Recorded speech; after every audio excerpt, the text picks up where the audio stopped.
All right, welcome everyone. We are having a Ask Us Anything session with two wonderful people, Jody Butterfield and Allan Savory, with us. And this is an event, an online event happening through the community mount of regenhive.com, which is basically a new platform, a community platform that aims to matchmake people who work or who want to get involved in different fields of regeneration. And we are having this wonderful month full of online events to celebrate the launch of this festival. And one of these wonderful events is happening right now with Jody and Allan sitting, I believe, in right now Zimbabwe. But that's gonna be one of the first questions we're gonna ask them. So, and ready for our questions. And we have many lovely faces in the audience as well. Some of them I know, some of them I don't. So we may have some maybe get to know each other while asking the questions, but we will get to that. So the whole idea is that we have roughly 90 minutes today with Jody and Allan, and I appreciate very much the fact that they have basically spared their time to be with us. We're gonna have questions for them. We're gonna have the questions as short and as concise as possible to make sure that everyone has time, and then Allan and or Jody will answer them. So that's basically the format. And as I know, they are both very not open, very willing to have a free flow discussion. We may even turn sometimes into a little discussion. I will be basically trying to moderate the whole process. So if it doesn't work fine, blame me. And if it works nice, it's thanks to you. So with that, let me start with a question, of mine, which is, how are you, Jody and Allan? How was your day yesterday? Tell us how is it going for you yesterday, for instance? Yesterday. Yeah. God, what happened yesterday? That was so long ago. Yesterday, well, actually, it was a wonderful day. We've been getting some rain here. We were starved for it, and so it's beautiful. I wish I could show you. It's green everywhere, and people are happy. The animals are happy. So, it was pretty good. What about you? Yeah, I'm good. I've got a bad cold at the moment, so if I cough or anything, pardon me. But yesterday I tried to go out. We've got a great person here as a new taking over the management of this hub and campus and learning site, and so I tried to go out in the afternoon with him to look at some land, but I realized I was overdoing it. I was hopelessly out of breath and so on. So yeah, I'm really content. I am mentally, I think, sharper than I've ever been, but I'm senile now. So I get my Biden moments where I use the wrong word, and Jody has to correct me. And yesterday I realized, oh my goodness, I just cannot do what I physically used to do, and I've just got to learn to live with it. So I'm feeling good, except for a bad cold right now.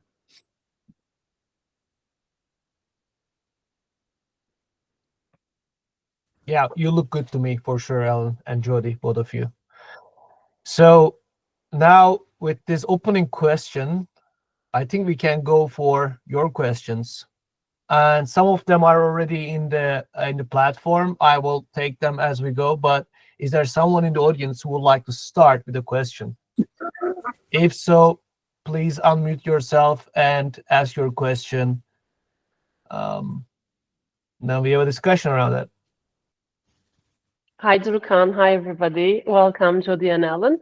Before we dive into the subject, I would like to ask when and how you guys met, Durukan, Jody, and Allan. And before that, I'm sorry, I just forgot one thing. Would you also say a few things about yourself, like everyone, while asking your questions. Of course, sorry. Yes, this is Eda, and I'm from Istanbul, Turkey, but I'm based in Italy. And for the last year, I'm involved very happily in Regenhive or Regionhive. Everybody can spell it the way they want. And yes, I'm very happy to be here today with you. Sorry, we got cut off. We have a new satellite system and it's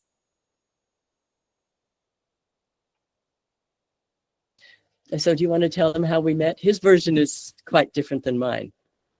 Well, no, that's how we really got together. We met through Jody interviewing me, and so she interviewed me when I was passing through America, between South America and Africa, when I was still living in Zimbabwe, and it was unusual that the subject and her interview wasn't just superficial, so we followed up by corresponding, and corresponded over about 6 months without seeing each other, and realized a relationship was developing while we corresponded. So we subsequently met, and all the rest has been downhill since then.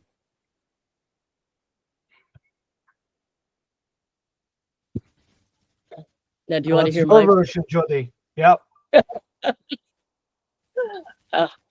So no, when I did meet him and I interviewed him, I interviewed two of the first ranchers in America who were trying out his ideas, and it was just I had interviewed dozens and dozens of ranchers, and the things that they thought were really wonderful about their land just to me were sad, and all the chemicals they were using to make grass grow or kill brush or whatever. But I went to this one ranch and it was totally different. And I didn't know what I was seeing, but it was just the land just looked different. And when I tried to get them to explain to me what was going on, they said, well, we can't explain it very well, but Allan Savory can explain it. And I said, well, how would I ever interview him? And they said, oh no, he's going to come through here someday and we'll give him your number. And so he did. He called and then I interviewed him, and it was just the most amazing interview I'd ever had. So that night I invited my boyfriend to come to dinner. So you got to meet this guy. And so we had a really nice dinner, and that was fine. You know, I thought, hey, this is going to be the story. I know it. And so everything was fine. I sent him some books. I corresponded because I didn't want to lose touch. I want to do more articles because nobody was writing about this yet. This was 1980, January 1980. And so a few weeks later, he sends me this bottle of perfume in the mail. And I was just shocked. I said, that's quite a bit of a different version. I agree. It's not very professional anyway. And so it shook me up, and I'm afraid I tossed it, but I still continue to correspond because I wanted to know more, and I wanted to keep writing about this. And I sent him some books and some articles and things, and tried to forget that perfume thing. And anyway, but then when you think you're never going to see somebody again, you can be very forthcoming in your letters, you know. So I could say things because I knew I'd never see him again. But then they got, I don't know, they just got to be meaning a lot more. We shared things I would never have shared. And anyway, I just thought, well, you know, I need to meet him again because I was getting these other feelings. And so we did, and that was it. That we've been together ever since. He came back to New Mexico where I was living, and that was it. That we just knew. So, and it's just been ever since then. And there's even more, but I'm not going to tell you. That's enough. Gives you an idea. When was that, by the way? All this happening roughly? January 1980. Is that before you were born? Yeah, that's before I was born. Exactly.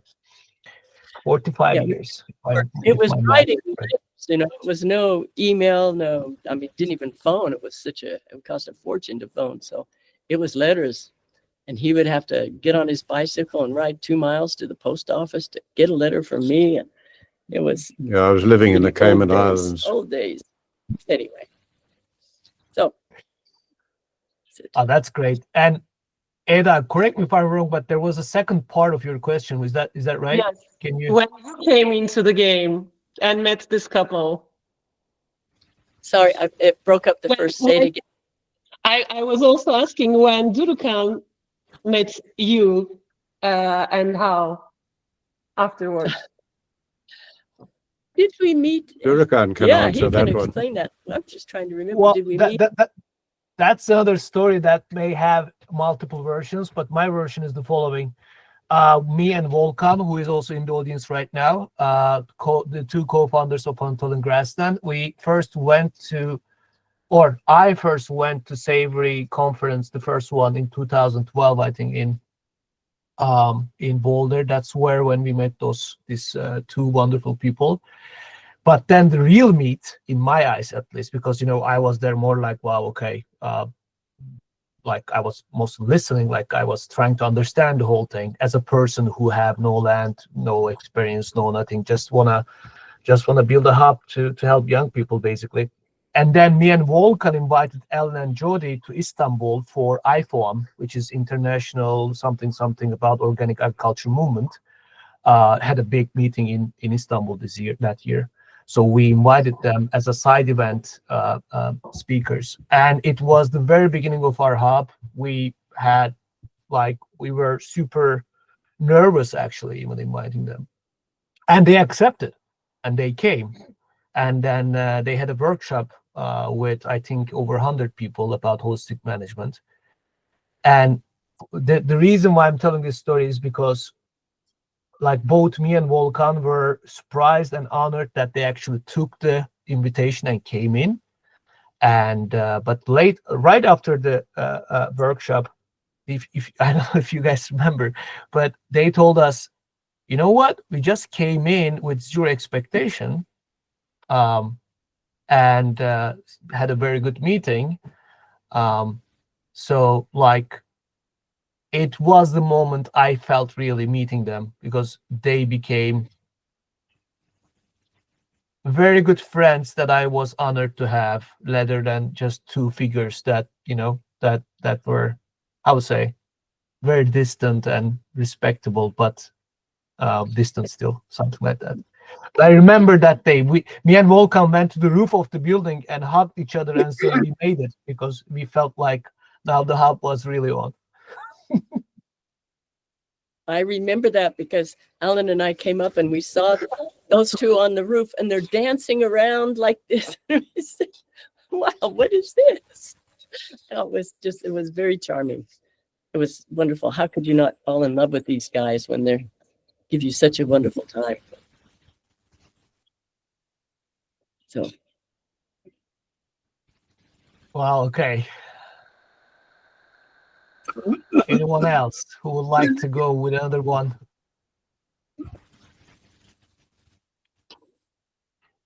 I'll try and keep silent.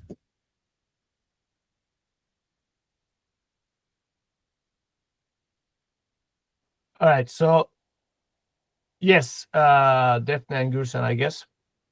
Go. Thank you.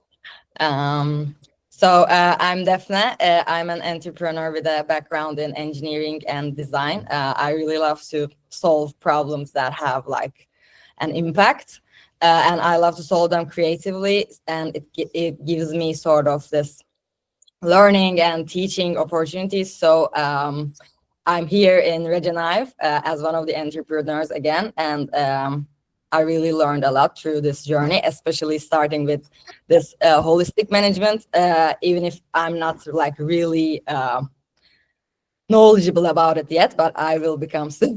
But my question is, because as far as what I've been hearing and learning is like, especially with the resource base, it is like the land seems very important, but like in Turkey, people my age don't have land. Like not many people have this opportunity. So I just want to ask, like, should we like kind of prioritize getting land first, or like is there some sort of like adaptation of this holistic management within this urban context without owning land? I would really love to hear your thoughts about it. Let maybe try to make that clear. Most of the world's population is urban now, right? And it's dependent on everything, as you know. All right. Now, if you look at what agriculture is, and I always define it as the production of food and fiber, natural fiber, from the world's land and waters, that is what agriculture is. Just as an urban person in the city, think to yourself, how can you have a church, a choir, an orchestra, a school, any business, a government, an army, a parliament? You can't have any of that without agriculture. So even though you may live in a city, agriculture is the most important thing in the world, more important than internet, cell phones, smartphones, space travel, all the stuff we talk about. Without agriculture, you can't even ever have a sustainable business in the world. All right. So yes, if you live in a city, agriculture is to you than anything. So there we go. Now, when it comes to, do you have to have land? Absolutely not. Most people don't own land or have land. But everything you and your family, even though I don't know you, everything that you do in your family, like every human, is you manage your family. And the first thing you have to do, same as a farmer has to do, or any environmental organization has to do, or any political party has to do, or any university has to do, is you have to finance your family. First thing you have to do, and if you cannot finance your family or your organization, it fails. And that's why you see suicide as the leading cause of death in agriculture when men can no longer support their families. Agriculture, as we've seen in America. Now, whether it's a human individual or a human organization, its first task is to finance itself. And then think for yourself, you will.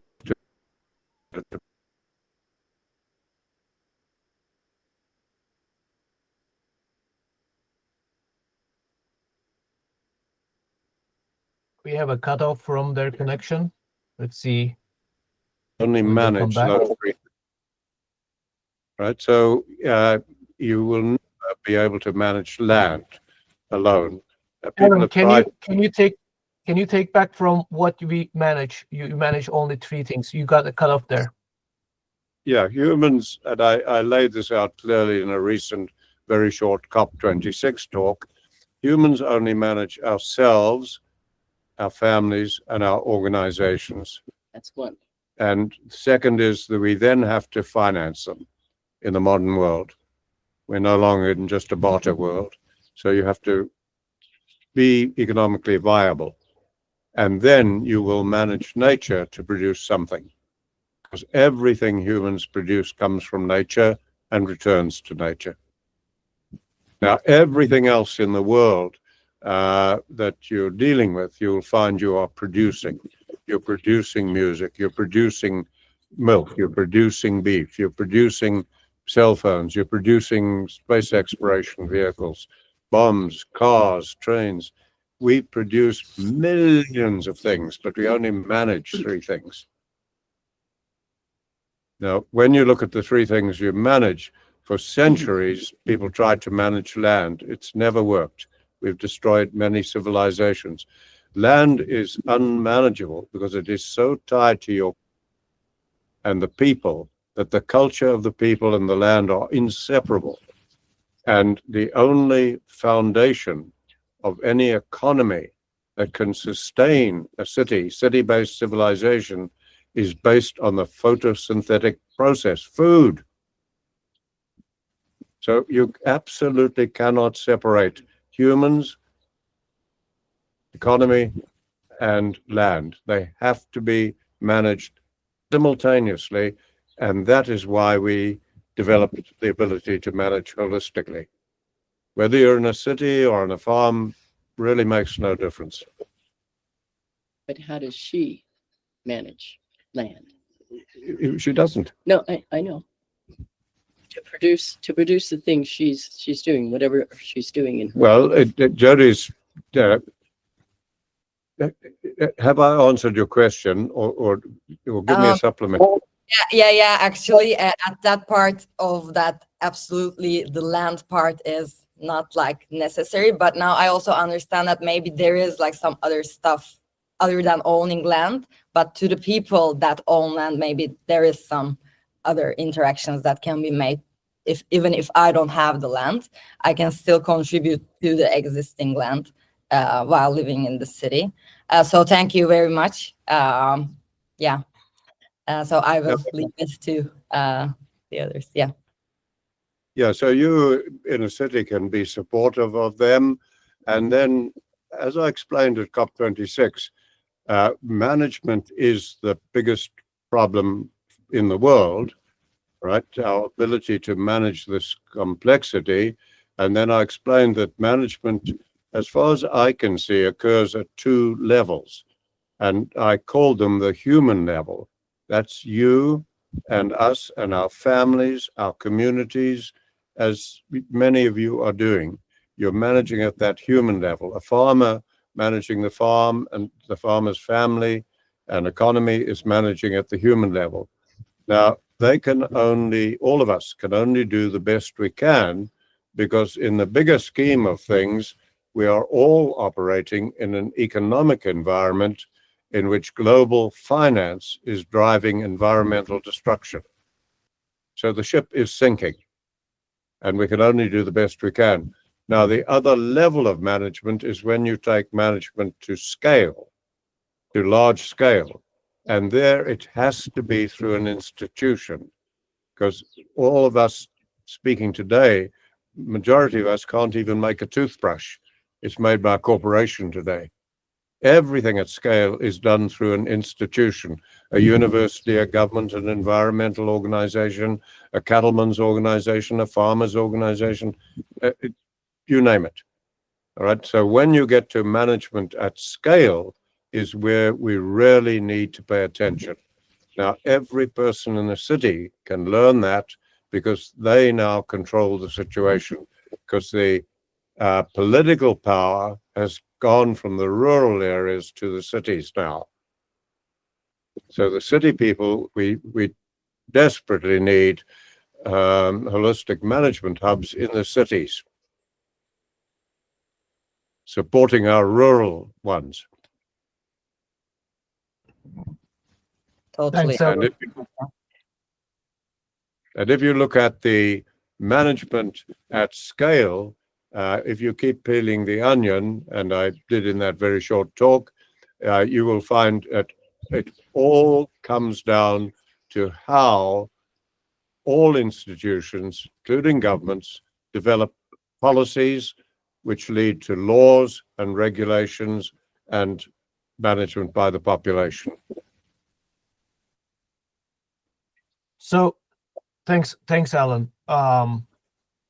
I will jump to another question. I will take one from the platform now that was put in there, and of course I will have to a bit maybe summarize it. But the question is about basically from Vincent, and he's wondering, like, within the framework of holistic management, how do you think?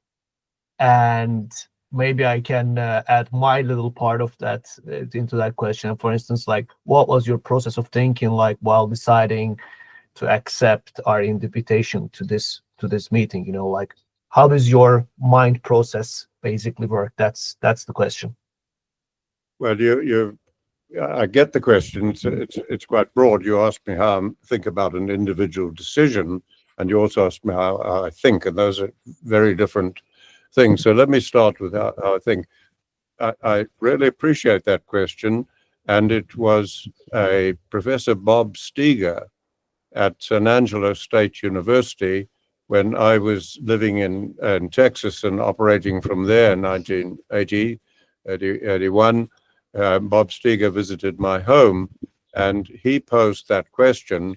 And had he not done so, we may not ever have developed the holistic framework. Because what happened was Bob visited our home. Jody was with me by then, and Bob came in to see me, and I said, "What's it about?" Because the universities of America were totally condemning me, and here was Professor coming to visit me, and so on. So I said, "Come in and have a beer. What's it about?" And he said, "Allan, I want to understand how you're thinking." He said, "3 times you have visited our research station. We have shown you the work we're doing. You have not asked us for the data. You've just looked around the land, listened to us, and you told us what the results would be, and you left." And he said, "Each time you left, we ridiculed you because we'd never met a scientist who didn't even ask for the data, just listened to the researchers, looked at the experiments they were doing on the land and predicted the results." But he said, "Each time after you left, exactly what you predicted happened." And he said, "We don't know how you're thinking." And so I said, "Well, let me try to explain it." And I tried to explain how my mind was working out the management of land, economy, and people. And it was very, very primitive. I sketched it on paper. I sketched lines joining ecosystem processes, tools. As they told me what research they're doing, they were telling me what tools they were applying. I didn't need their data. I could look at the moss and the bark of trees and stones and interpret what the environment was in which they were applying those tools, and so on. So I tried to explain this to him, and I'm sure Bob left more confused than he came. But Jody was observing us, and she said to me afterwards, "You need to capture the sketch you drew on that paper." And that became the holistic framework. Now, how do I make the decision to put time into this interview today? I can tell you that because the people like me or any other who develop new concepts or anything, we are not the leaders in society. And so I give very, very high priority to podcasts, interviews, freelance journalists, press, etc., because the leaders of society are not the developers of new ideas. It's the people who get them into the public consciousness. And so you and what you're putting together, you are now becoming a leader in society. And so I'll give you unlimited time. And the other magical thing about it was you said, "Oh, we've got all these young people." And that's okay. Can't say no to that. It's really important. Well, thanks both for the answer as well as the really very well appreciated stance you have in that matter. And while you just talked about these podcasts and reaching out people and the social like moving things in society, we had one question from Samuel in the platform that was around that, and now I see him also here. So I will give him the floor to ask this question, which may be a good follow-up to what you were just saying. So go on, Samuel. Hey, Allan. Thank you. Yeah, I guess I really strongly appreciate you taking the time to talk to us, but I don't know many of the faces that I see right now. And so it is with basically the whole world. This is a very, very small chamber and with very limited reach. And you emphasize the importance of podcasts because the past years have shown with absolute clarity how these formats can very, very effectively bypass the arbiters of truth and challenge mainstream narratives. So I asked Bobby Gill that once, isn't that the time now to really, really, really, really make a very strong push onto the very large podcast platforms like Joe Rogan, Lex Friedman, like the ones that really target the realms way beyond the cattle circle, because we get that material. Well, I did a deep dive years and years ago, and I was basically circling in the cattle realm, in the agricultural realm all the time. The Herd Quitter podcast was one of your best to my what I enjoyed most, and where I really understood where you were coming from. But then again, the Herd Quitter podcast has a very limited reach in the cattle realm.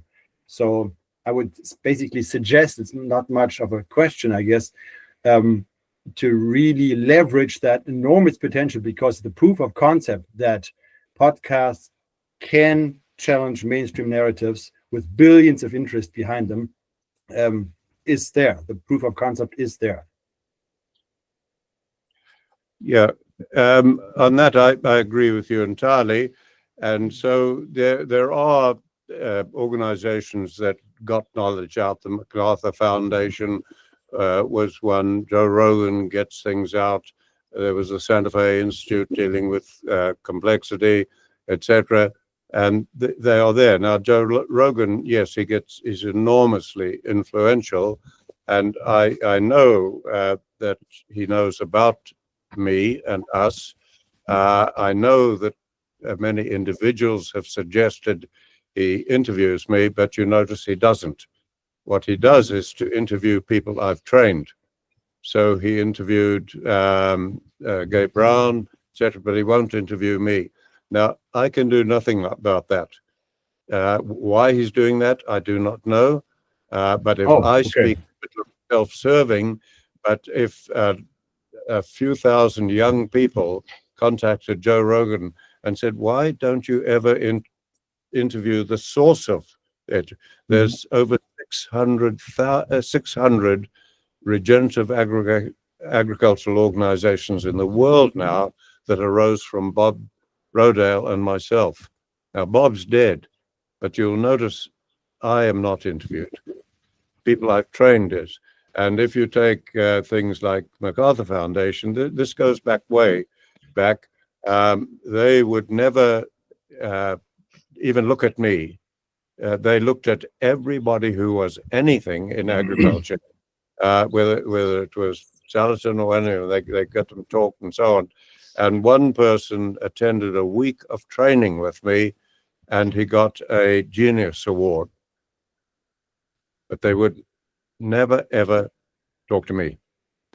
This So, is yes, so a this is so difficulty. weird, because in that I remember very clearly. I came for the cows, and I stayed for basically what came to be the holistic management framework. I can probably say that I have consumed every piece of content out there that you authored, and I was in the midst of that journey. I was very frustrated because I wanted to learn more about cows and how do you use these damn cows as a tool to do the whole desert thing and all. And it was in that Herd Quitter podcast where you basically refused to speak about cows and about the systems aspect and the basically the different lens through which you view reality. And when it all came together, it was again a very productive frustration, because I felt like this needs to happen. This absolutely needs to happen. It needs to leave the cow and grass sphere. And now that you tell me that there seems to be a reason people don't talk to you, people with reach don't talk to you.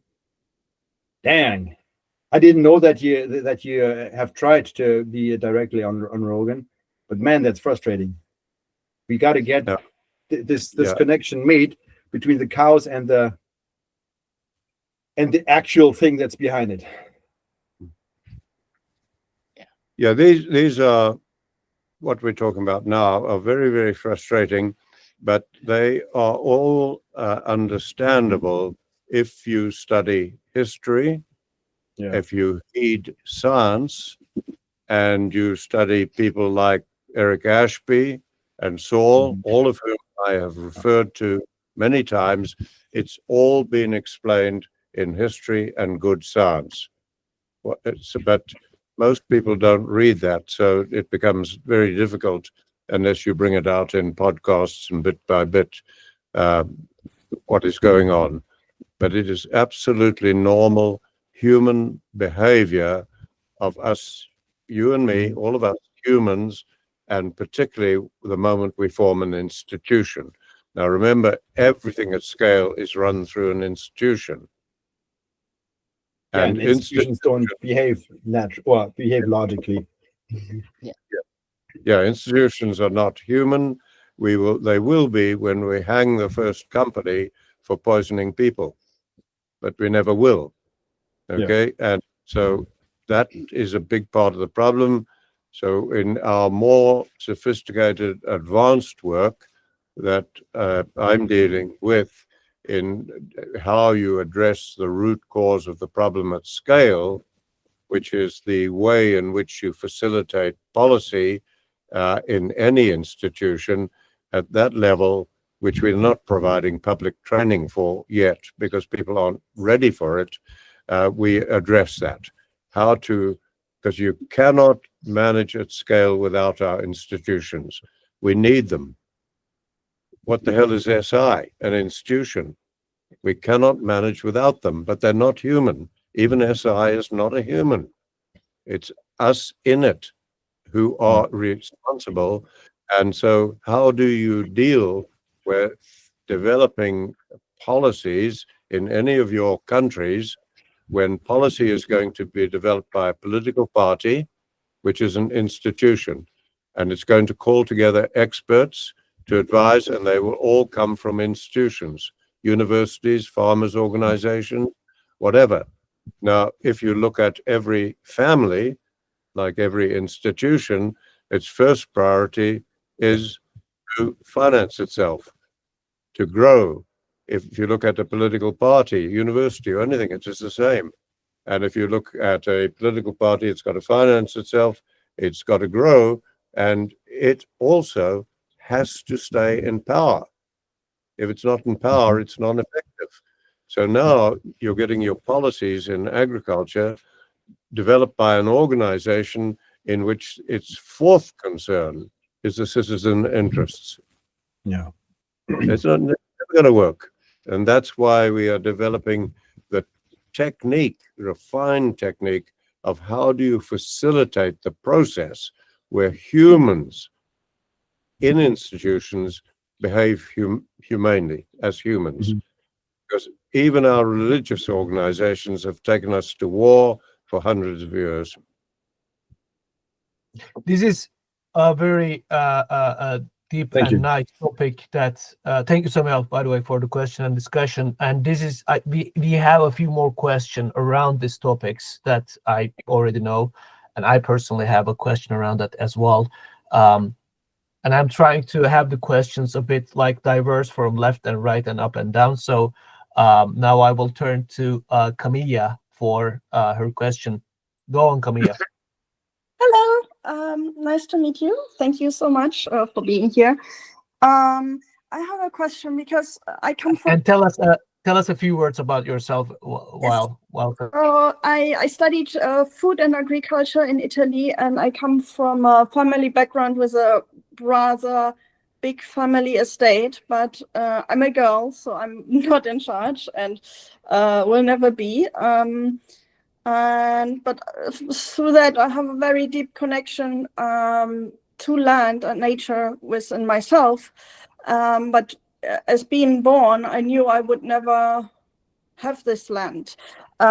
So I moved away from that, and I said, okay, I go with food and then food security and all these kind of things. And but still, each time I would be with land, I was feeling pain in myself when I would look at land that was suffering. And so I made my way sort of back to agriculture because I thought, okay, I need to go there. but still then I'm very stubborn, and I was always trying to convince other farmers of taking better care of the land, or managing better, and so on. And I always run into people like, I never knew, okay, how do you cultivate a mindset in a person, like this sort of animal impact, or this first kind of like this first animal impact that you need to have something flourish beneath. So how would you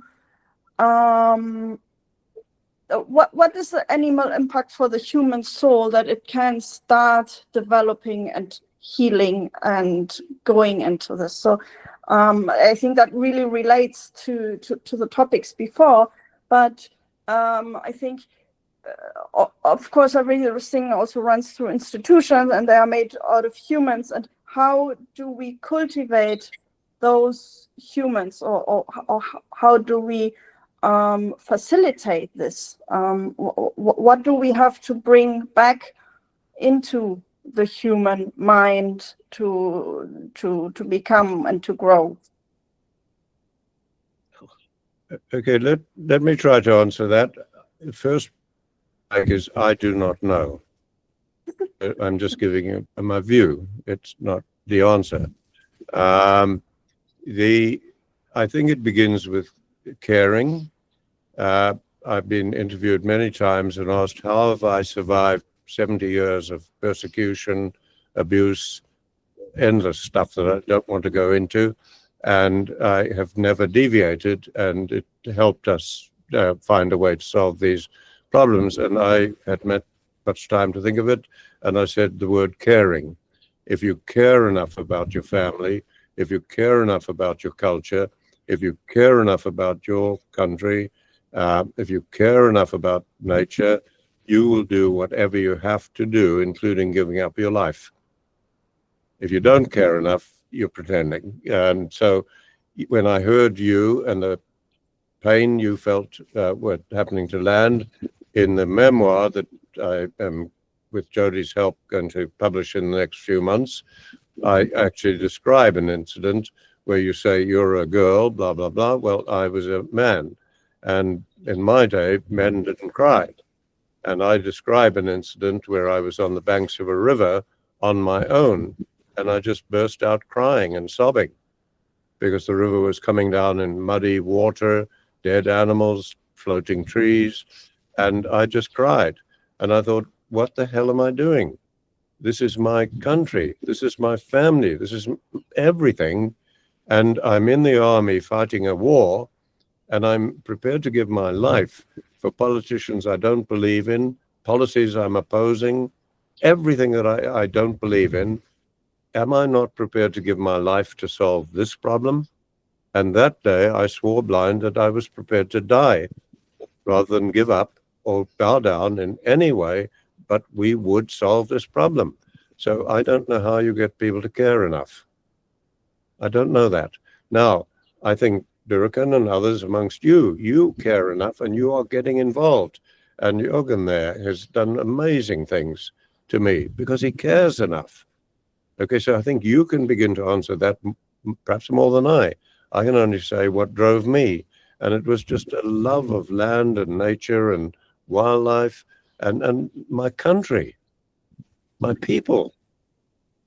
And when I saw that it's getting destroyed by our professional ignorance and everybody's too cowardly to speak up, no, I'm going to speak up. And everybody, including close friends of mine, I never lost my friendship, but they wouldn't speak up. So I don't know your question. You've got something you want to add. But that's such a good question because it's true. It's until people are ready to hear. And it does involve a different kind of mindset. It's like an opening up, a different kind of worldview. They just won't see it. And it can be so frustrating because you can talk to them and they will say, sure, you can show them something and they can't see it. And so, we are all thinking about this every day. So we're open to ideas. But, one of the things that's really helped is just when people just start doing it. And when people are on the land and they can see changes in the land, it finally starts hitting. And I think they start developing a relationship with the land, which a lot of people have lost. And you would know that, especially younger people. They don't even know it. They don't know where the water comes from. They don't know why it's even important. You can just build a spaceship and go to Mars, and you don't have to even worry about it. You'll just start all over there.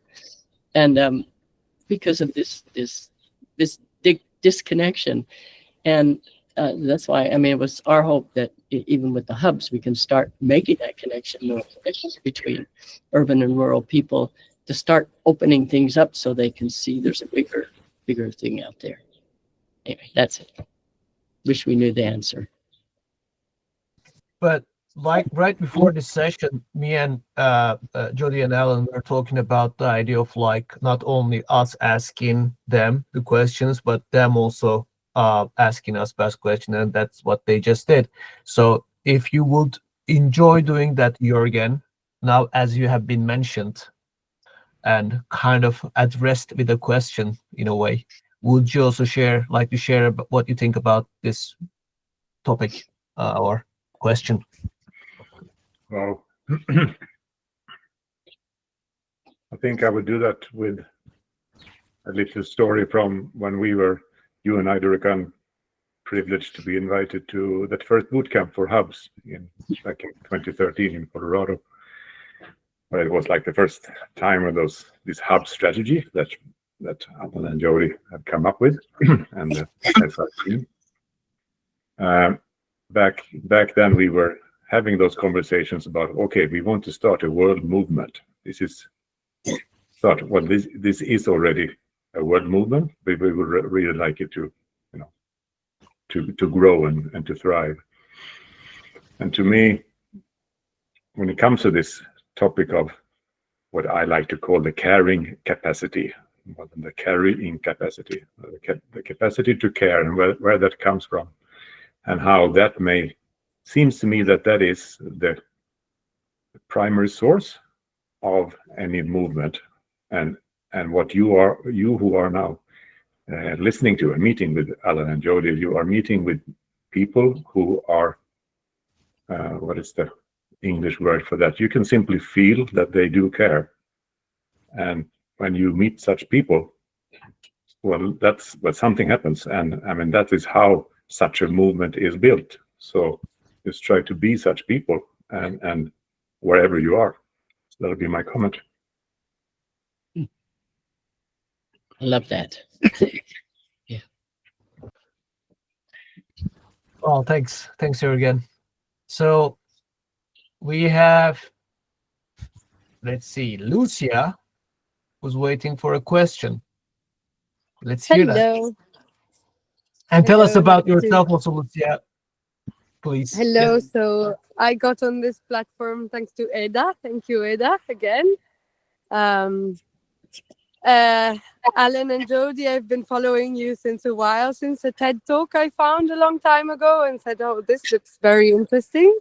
And then during my studies in animal welfare and management, wild animal, which I finished last year, I did a presentation on desertification where I used your method, the method, as one of the examples. And then there was a page that had to describe the criticisms on the methodology. And I would have loved to have the opportunity to ask you back then about them, but I can now, so I will ask. And one that came up was that the animals need to be, the livestock needs to be supplementarily fed. And I wanted to ask if that's true, how much, so does it augment the costs, and is it forever or just till the land gets healthier again and can support such numbers? Thank you.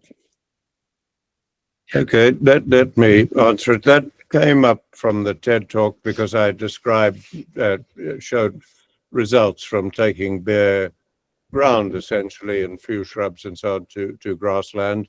And in the advanced projects, where we went to 3 times the approved stocking rate right away, and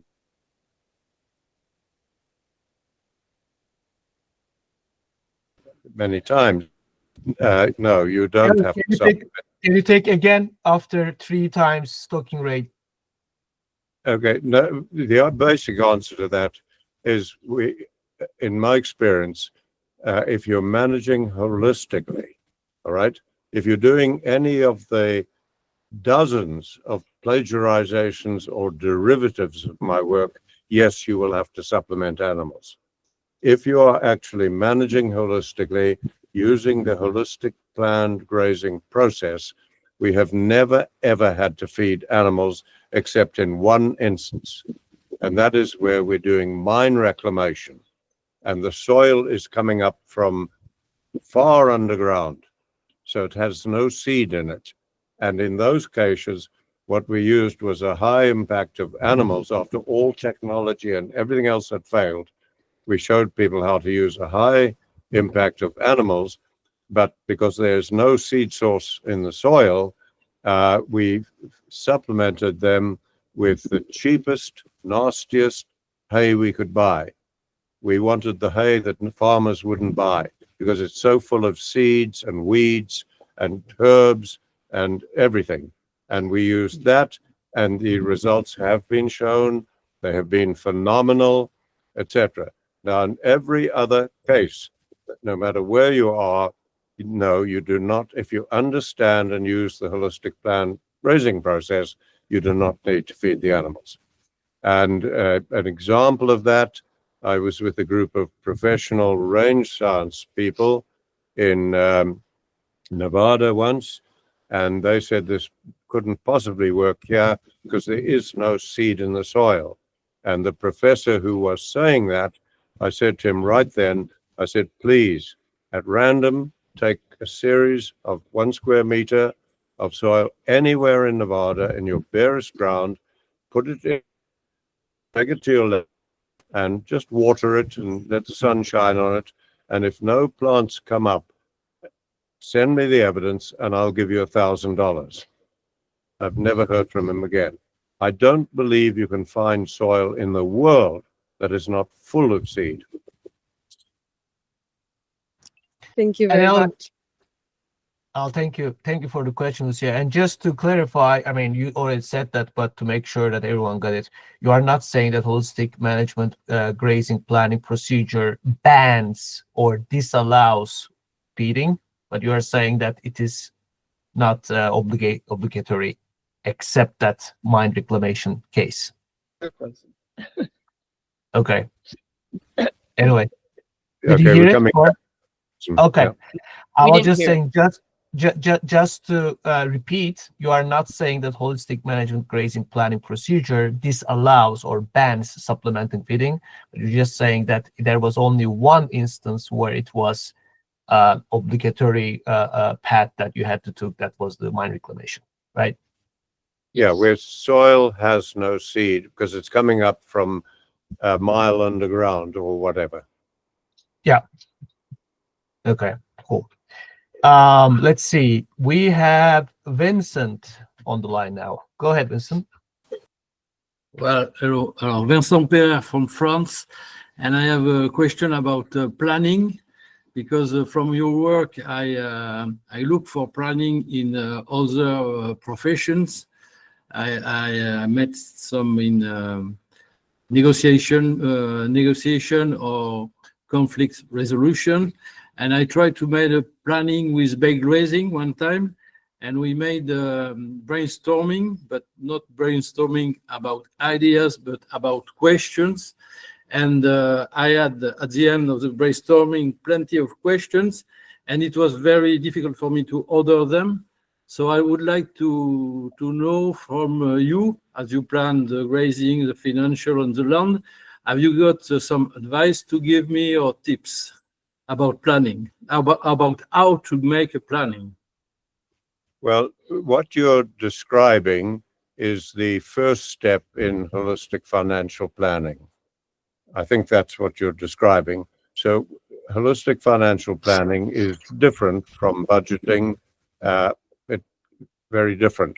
That is why early studies like Deb Steiner and her colleagues at Ohio State University documented a 300% increase in profit from farmers coming to me for training in America at a time when 600,000 went bankrupt.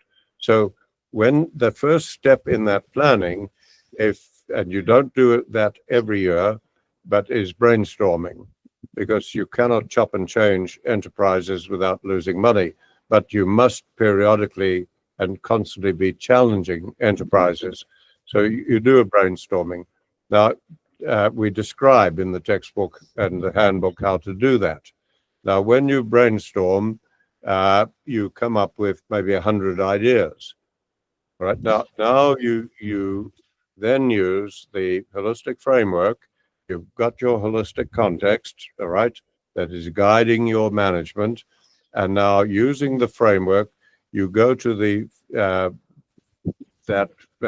context check, which is gut feel. How do you feel about this relative to the holistic context that is guiding your management? Now, if there are things in there that go completely in conflict, you will just eliminate them. So you might eliminate 50 ideas right there. Right now, if ideas survive that, you will now use the context checks. The next ones you will use is to do a preliminary gross profit analysis. And you can do that very quickly. Water under the bridge, you're standing on the bridge. Is the water under the bridge yet or not? We teach that in the teaching, etc. And you will say, if I get engaged in this enterprise, just using my common sense, will I incur great additional costs that I'm not occurring right now? And what is the likely income that I'm not getting now? And you can very quickly see, oh, this one would be so minor, I'm not going to waste my time on it. And you can very quickly see, oh my goodness, this one's got great potential. All right, now you've brought your 100 ideas down to 10. And now start working on detail and what you decide to do, because it goes and well through all the filtering, all the checking you want to do. It's in line with your holistic context. Now do the detailed planning, financial planning on them. Yeah. It's pretty easy to do.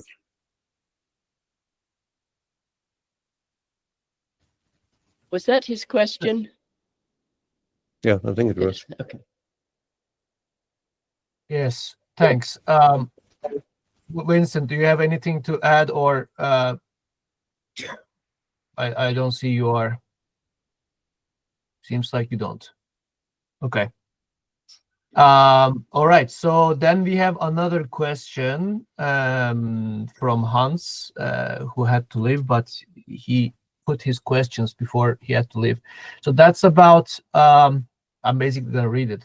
What is your take on Bovaer, which is a methane suppression additive for the cows? In case you didn't know, I didn't know the name of it, and all the methane discussions about the climate, and then what it is that agriculture science have a hard time to understand or don't want to understand due to what is popular to do research on.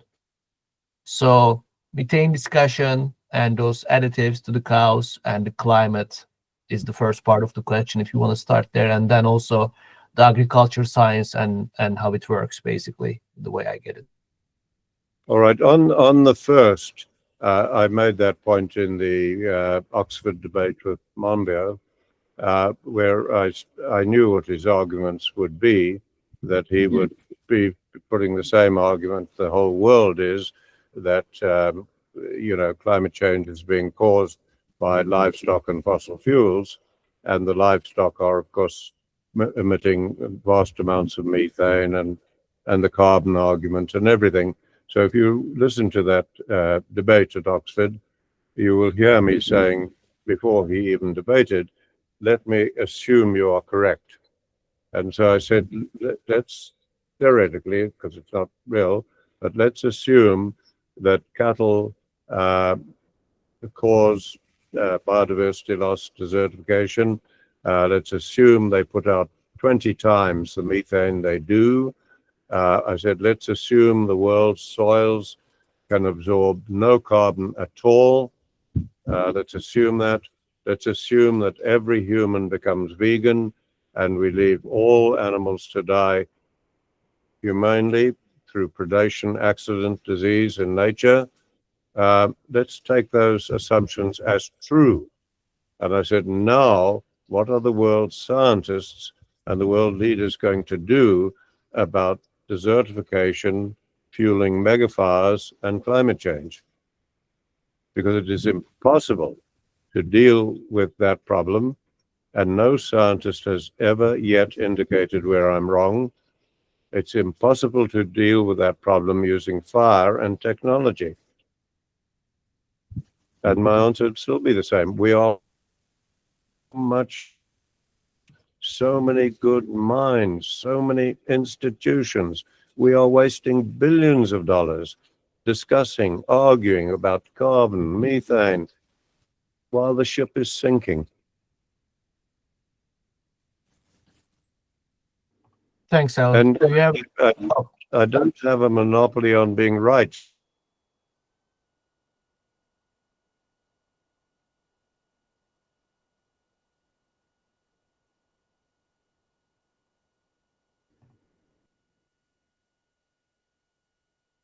Let's wait for the satellite.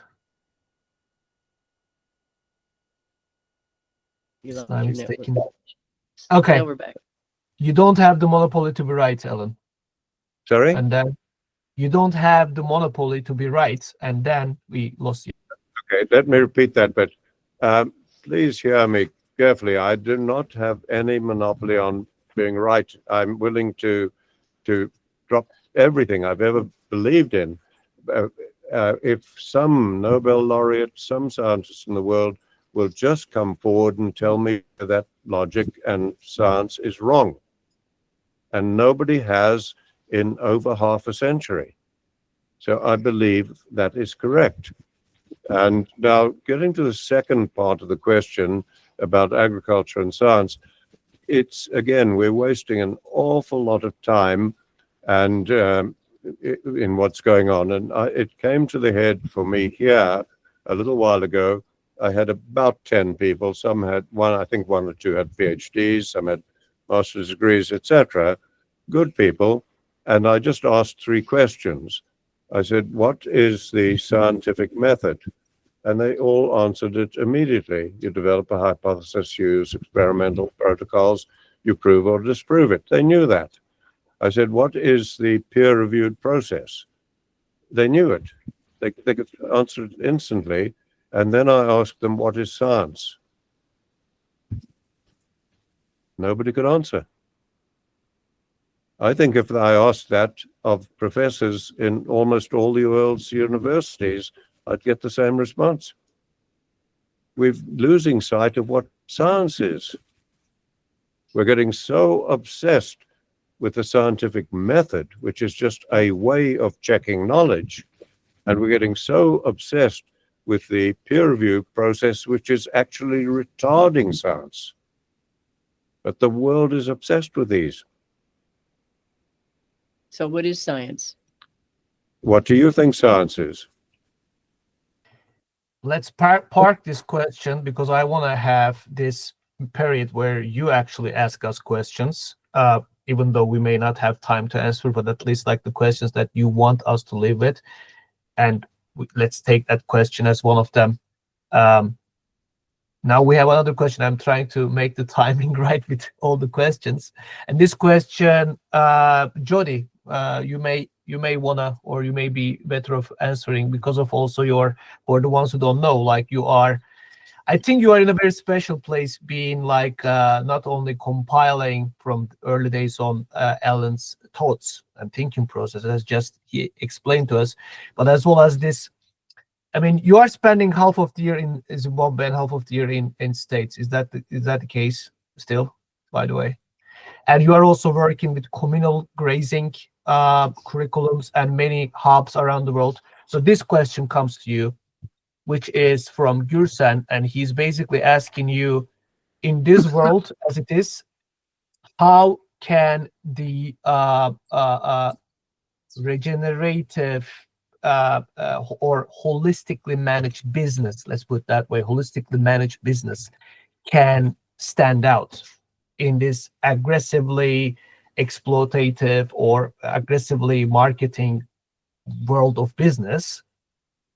How can holistically managed business stand out? And the way I will personally put my touch on it is that we are living in a world where simply not caring enough and thus exploiting things are prone to have usually more short-term return that can make businesses or people survive and thrive. That's, I think, where the question comes from. But you're thinking around that, yes. If my question makes sense, right? Or tell me if it doesn't. Is it? Are you just saying, how does somebody who's trying to, or who's managing their land or their business regeneratively, how do business people look at that and value it? Or let me rephrase it. If you wanna run a business, doesn't have to be a farm, but if you wanna run a business that and you wanna run that business, you wanna manage holistically this business. okay, How would you survive and stay alive and even thrive in this world of aggressive marketing, bullshitting, exploiting, and stuff like that? oh well, just be. I mean, just manage holistically. I mean, you do that, and you become attractive. I think you can. I mean, it's what we're trying to do with Savory Institute. Is to be that thing. That, I mean, just by example, and people come because of that. And there are a number of businesses that are just attracting people. I mean, just look at some of our hubs are doing just that, and people say this is the real thing. This is authentic, and that's such a big value. They all know the bullshit stuff, the marketing stuff that's just hype. And so to me, it's just, if you're managing holistically and, you're living your holistic context, your decisions are in line with that. I mean, it shows, people know. That's the best I can say. Did you want to say something? Well, I would just add to that, Jody's correct, and that's the only known way of change.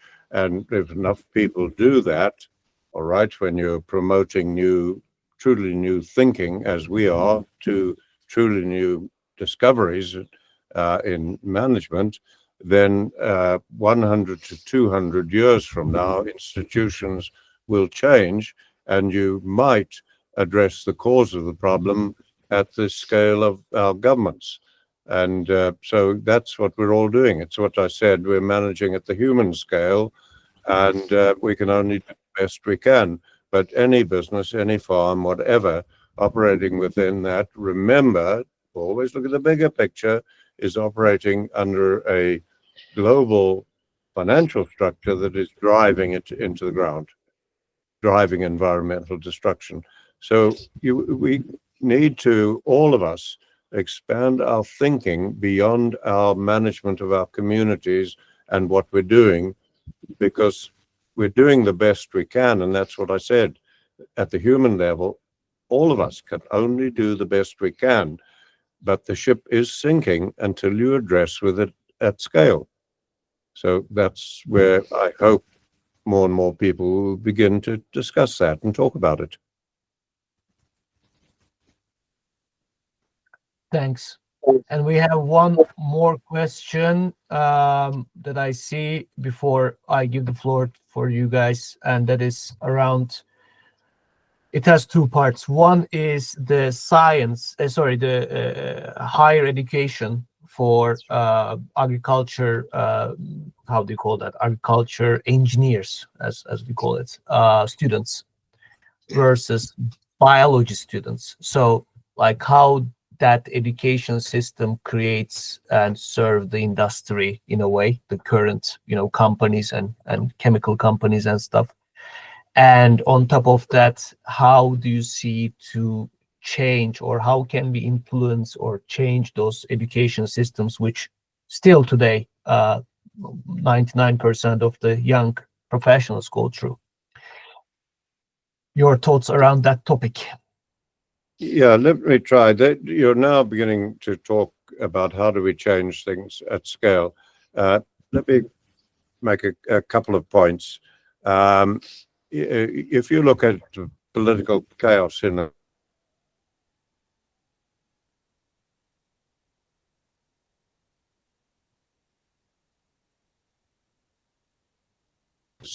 and basically, Okay. Political chaos, and then we lost you. If you look at the political chaos, and then After political, they lost you. if Kennedy. you look at the political chaos in America today, the new person in charge of health is making the point that the agricultural policy of the United States is doing enormous death. Just from obesity alone related to that policy, they're losing more people than they did in 2 world wars. And so he's making that point. Now, but he has no solution to it. We have to go to what is the cause of the problem. Because when I went to America in 1980, the great fear in America was the USSR. Everybody was talking about it. All right. And I kept talking all over America and saying, I do not understand you guys. You have nothing to fear from the USSR. You have everything to fear. The greatest danger to you is the USDA. U.S. Department of Agriculture. Yeah, I was saying that in 1980. So now you've got politicians beginning to say it, but they still are doing nothing about the cause of it. They're blaming political parties. No, it's not due to that. Now, an example of that I got when recently in Hungary, when Jody and I were there, and I was asked to talk one evening to a group of young people involved with a fellow there, very involved with the government and climate change, etc. And I said, one of the things I'm observing here is I've been going around with your farmers, etc., and I hear you ridiculing the agricultural policies in the Soviet.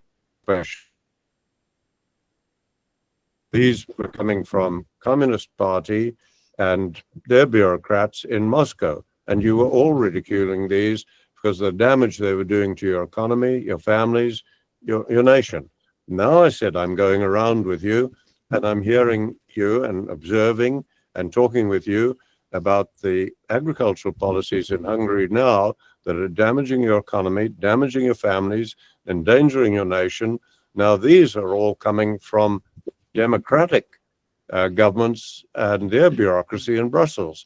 What the hell is the difference? We're arguing about the wrong things. All of us. We need to just get podcasts and things and discussions going because there is no forum in the world to talk about science and management, this stuff.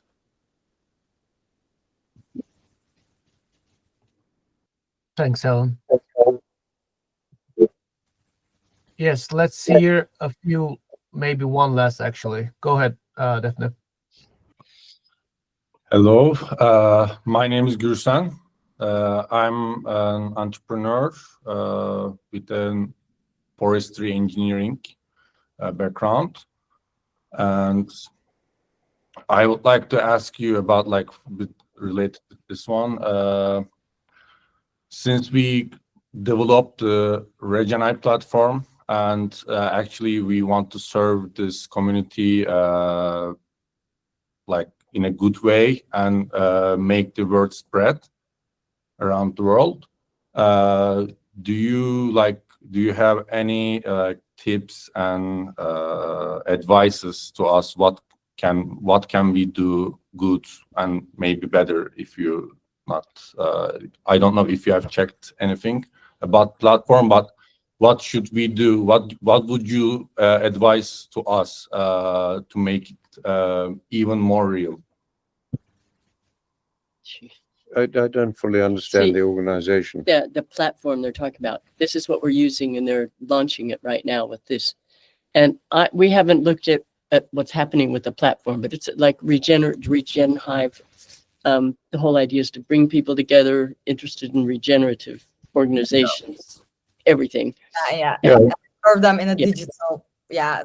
digital Making platform. matchmakings, help the people to fund their projects and their Sell their stuff. sell their stuff and their services, and also the products, and even trainings and their articles and anything like that. It is like there's a like wide range of things that can be done on platform, but even though you didn't check, I'm just like I'm really want a general advice from your perspective, to not like to do things in a right way. Okay, we had a lapse where you said we didn't, even though we didn't check, then we lost you. I'm just like asking like in a like your perspective and advice for to do these kind of things in a right way, like the matchmaking and like funding the project, but not going like too out of the line, like out of the concept. And just to give you a little bit on that, like I think the question here is not like how to build a website, not the technical part of it, but the concern around like how to do things not wrong, like how to stay out of the the usual hypes and aggressive and bullshitting when running a business. So staying true to the ideals while also being smart enough, something like that. Just my little 2 cents, since I know Gürsen and the struggles they're having. Yeah, thank you. Okay, let me try to answer it. Again, I'm going to answer in I don't know.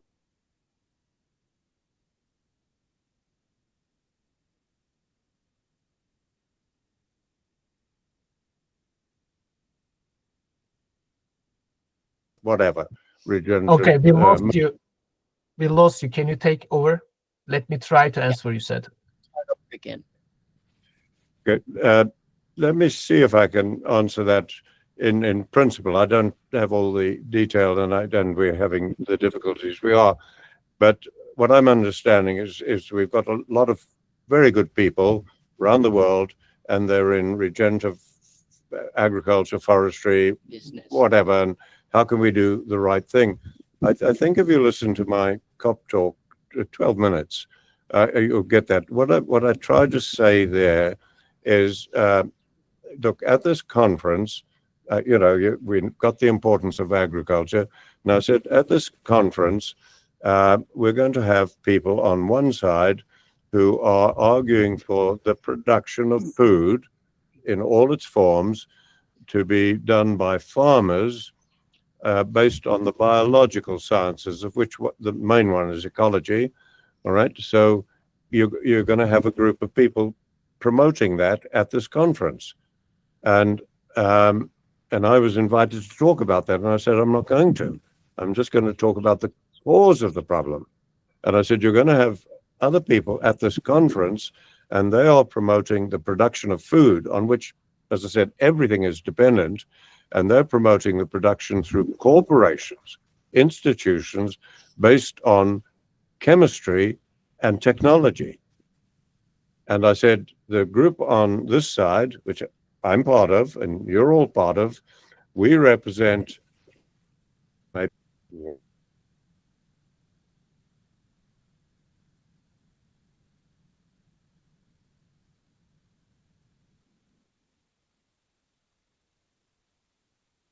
Waiting for the satellite again. to address the core of this. So, Alan, we represent what? We lost you after we represent.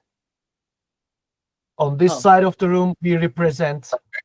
Well, what a pity we're having this. Yes, I said on this side, which I'm saying is the people promoting the production of food by farmers around the world based on the biological sciences. And then on the other side, we have this vast majority, just overwhelming, who are promoting the production of food by institutions, corporations, based on chemistry and technology. And I said, in that situation, it is hopeless, because it doesn't matter which side. If we said, you guys on this side, in the regenerative agricultural movement, you're totally in charge tomorrow, you'd still get the same results. Don't forget that more than 20 civilizations failed when we had everything, every way of producing food that the regenerative agriculture movement is promoting. You've got to answer that question. And if the power went to the other side, we know what a disaster it's going to be. So I feel like a lone voice in the wilderness saying, please, why don't we all just come together and just see how easy it is to solve this if we just address the cause of the problem, which is the way in which all institutions, communist, democratic, dictators, all institutions develop policy. It's not bad people. It's not ignorance.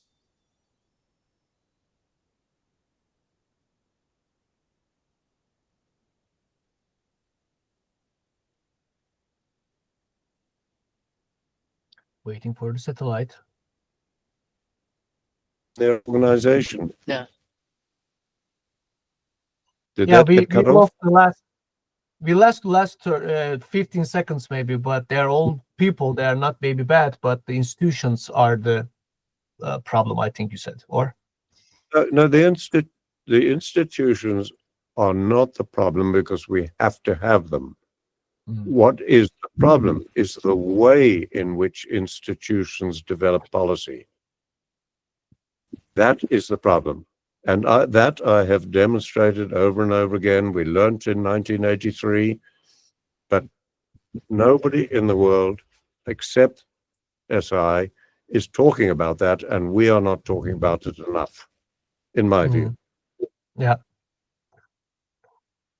Well, we are going into the last 5 minutes, so and I don't see any other question, and I'm not even sure if you have time for questions anyway.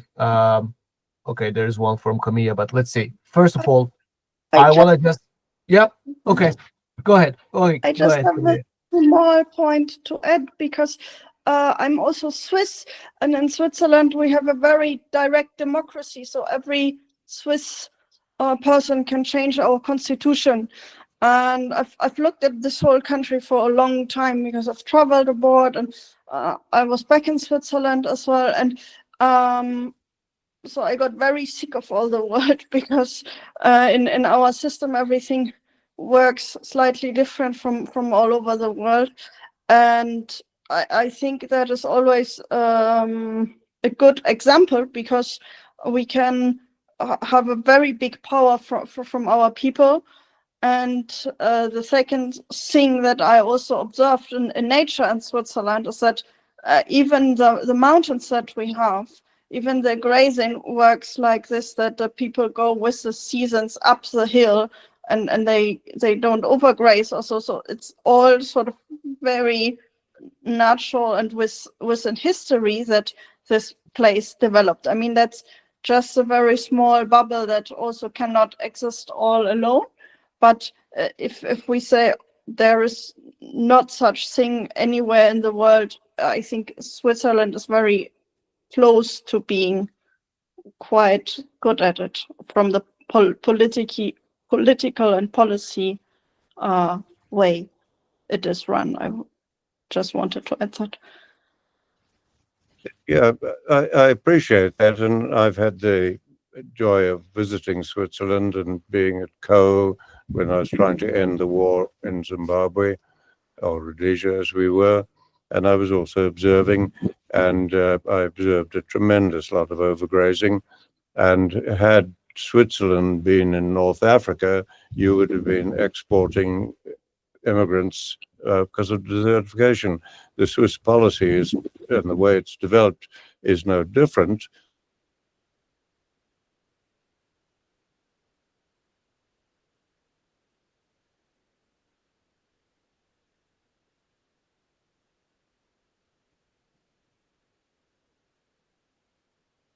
In North Africa, you would be fighting each other and killing and dying. So again, it doesn't matter whether it's Switzerland or any country. And in Switzerland, if you looked at how your government develops policy, which is exactly the same as every government in the world, there is a flaw. There are flaws in there. And so things in Switzerland could be even better. But you will never turn to desert because you're in a mild, humid area. And we have to look at it worldwide now. I tried to make the point in England where people are doing wonderful things, etc. And I said, but you have to realize that emanating from your universities, etc., and your aid to other countries, you're influencing their policies. Now, I said, if we took the whole of Great Britain, the UK, if we wiped that off the map, it would make hardly any difference to the world. That's only the size of an island off the coast of Africa, Madagascar. We're not thinking globally. We have to survive globally. So Switzerland's the same. It's a wonderful country, wonderful people, wonderfully successful in all they've done.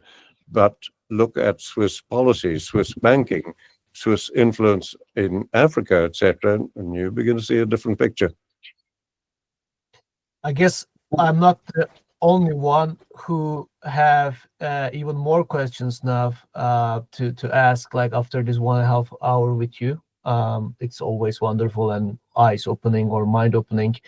Like around this institutions part, for instance, there are questions like, like, do we really have to have them, or like, can we have a future with less of them, less number of them at least? I mean, all this very many follow-up questions, but we are also in the end of the time. So I just want to finish with two things. Basically, one is, of course, thanking you all for participating and letting you know that for another 3-4 weeks, this Community Mountain Regenite will continue. And there will be many, many more events, including today and tomorrow, with many people with about many topics. So please go ahead and check. And if you like what you see, just join, just like you did to this one. And the second thing is a request for you, Jody and Allan. And you did that throughout this 90 minutes, but what will be the questions that you would like us to live with, like to ruminate for the rest of our lives, maybe, or at least for a day? So give us your questions, please. Yours. Okay. Well, we're out of time. So you want us to send you an email with our questions? No. I mean, just right now, if you want to tell us like what you think we should be working in our mind with our communities, with our people, like what question we should carry in our hearts and minds. If you have some to share, I mean, that's what you did in this 90 minutes with highlighting things that we should be thinking about or doing as. But do you have anything to add to those questions? That's my question. I don't. You do. I don't. I think I've enjoyed this discussion with you, and my parting wish would be that you care enough about your families, your communities, your country, that you'll follow up on this. And if nothing more, just learn more about what managing holistically means from the household to governance. Because if we're not managing holistically within a decade or so, I foresee disaster.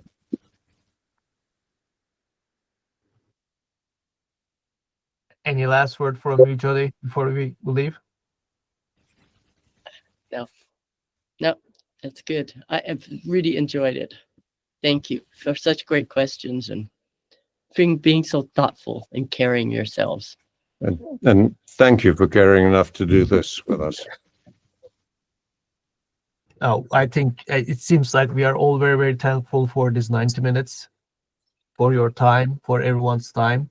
This will be put also on YouTube in case you want to see it like on Regenhive YouTube account. I think it will be on to share with people that you think should be watching it.